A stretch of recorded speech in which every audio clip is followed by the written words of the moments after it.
অফিসে যাব তাড়াহুড়ো করে বাড়ির গেটটা নর্মালভাবে বেঁধে দিচ্ছি।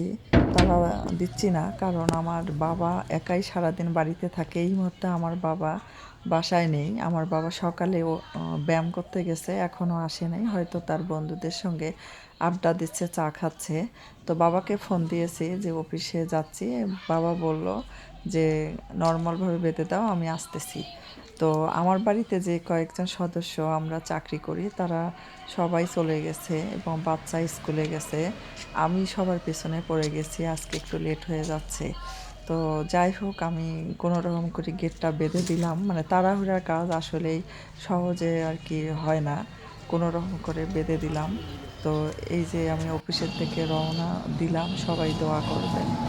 এই বিকেলে আমরা সবাই বাড়ির সদস্য একসাথে হই। আমার বাবা সারাদিন বাড়িটা পাহারা দেয়। আমার বাবার জন্য দোয়া করবেন। বাবা বেঁচে আছে বলেই আজকে নিশ্চিন্ত